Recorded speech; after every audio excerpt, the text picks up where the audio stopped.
Hey, do you ever look up into the night sky and think about how it goes on forever? And what does that mean about what you're supposed to be doing here? Me too, and so do my birds. Hi, I'm Samwich. I make art about big, weird thoughts, and today I want to talk to you about birds, existential dread, and why they pair so well together. I'm starting this piece off on a sheet of watercolor paper. I have the edges taped off with a masking tape, and I am using my orange and red watercolor to create these amorphous blobs. I really like this dripping style, so I have them dripping from both directions. And the reasons I have the edges taped off with the masking tape is because I had the intention of creating a border.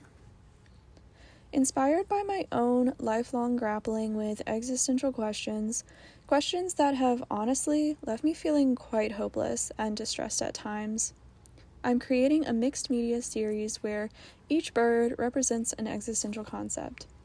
I decided to create this project to encapsulate my fear of the unknown and to take some of the weight off of the back of these questions that I've carried for so long.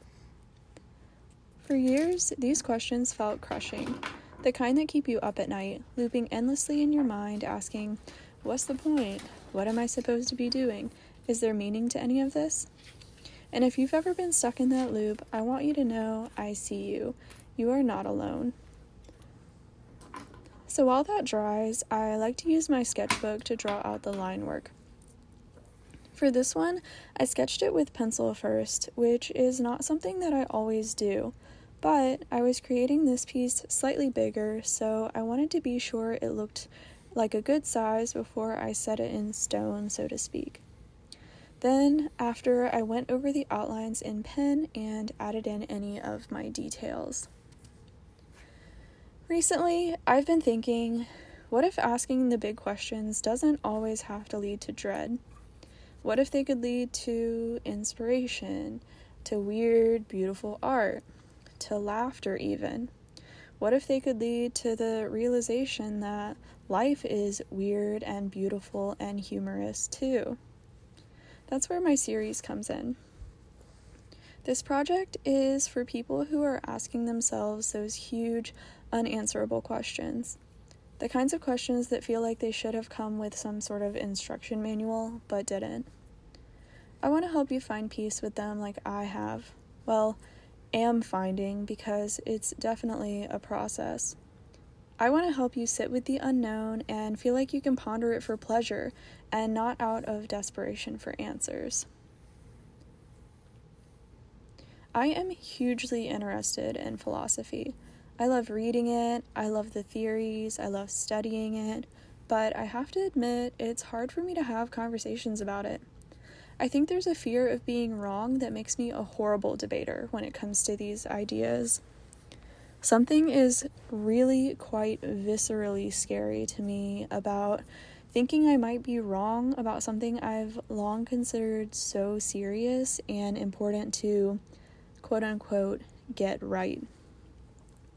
Even though I don't necessarily believe anymore that any given concept you believe in is quote-unquote right or wrong, I can still feel a need to be believing in the right thing, like my life literally depends on it. And all of that being said, I felt it was important for me to somehow express these ideas and concepts in a way that feels valuable and meaningful to me. And that, for me, is my art.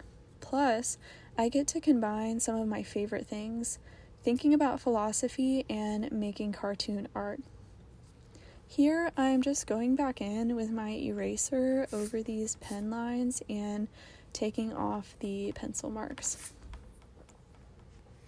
I should note, for this project, I haven't quite nailed down a title yet. I originally called it Philosophy Feathers, but that didn't feel quite right.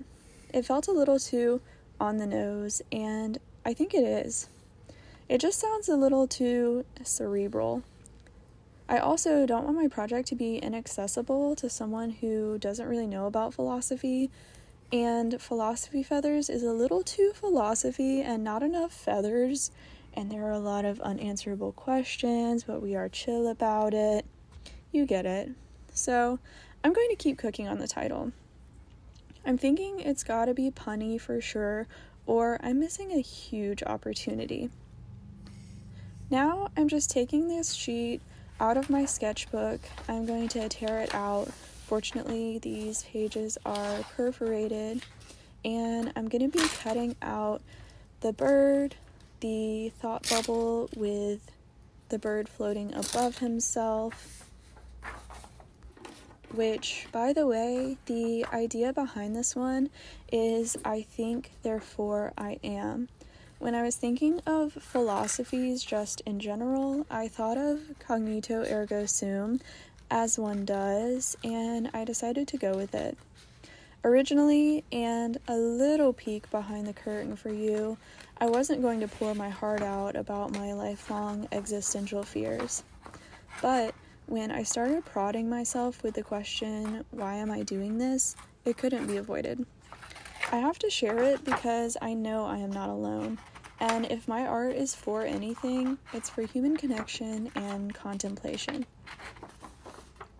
Anyway, back to the process. So, as I mentioned, I cut out the drawings, and I learned doing this the time before, actually, that it was way more efficient to do the watercolor background first so that I could leave it out to dry while I worked on the pen sketches. Usually I am apt to do the ink drawing first and spend a lot of time doing that and then cut it out, and then I'm ready for my background. But if the background is painted right then, I have to wait. So if I do the watercolor background first, much easier to then do whatever I want with the pen, take my time cutting it out, and then by the time I'm done with all of the cutting, my watercolor background should be plenty dry.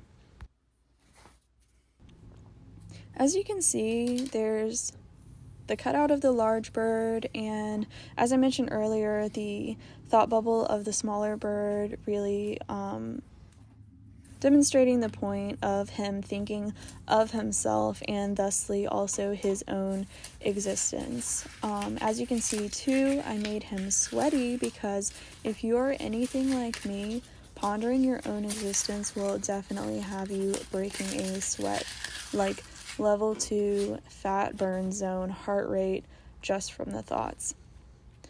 Anyway, now I'm peeling off the masking tape from my background,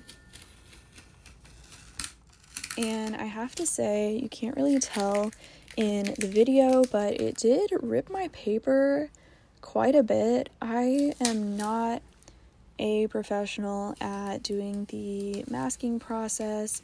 I think there's maybe better tapes there's tapes that work better with certain papers, or some papers don't work as well to be masked, but fortunately, what I do with this paper next, all of my sins are covered by more paint and ink, so it really is no problem, and honestly, I don't care that much as long as it doesn't rip a full hole through the paper. So, after I finished cutting them out, I used a classic old Elmer's glue stick in the shade Purple to adhere my drawings to the watercolor paper. By the way, the purple one dries clear, and it's purple just so you can see where you've already put the glue down. Actually, now that I'm saying that, I don't totally know if that's why or if I made that up, but sounds pretty good. Anyway, I really like the contrast of the cutout paper glued onto the watercolor background versus just leaving the white space to do the drawing. I think it kind of adds dimension and not only physical layers, but visually it sticks out a bit more where some parts might otherwise fade into the background. So yeah, I completed this piece by adding white gel pen onto the colored background areas, and voila, it was complete. So yeah, this bird is thinking, sweating, spiraling. And if you've ever felt that way too, like your thoughts are just too big for your body, I hope this made you feel a little less alone. I hope it reminded you that the big questions don't always have to feel heavy, that sometimes they can sit lightly on your shoulder like a feathery little friend. If you have any thoughts or big existential questions of your own, I'd really love to hear them. Let's build a little space here where it's okay not to know, where it's okay to wonder out loud. As always, thank you so much for watching, and thank you for seeing my art. Until next time.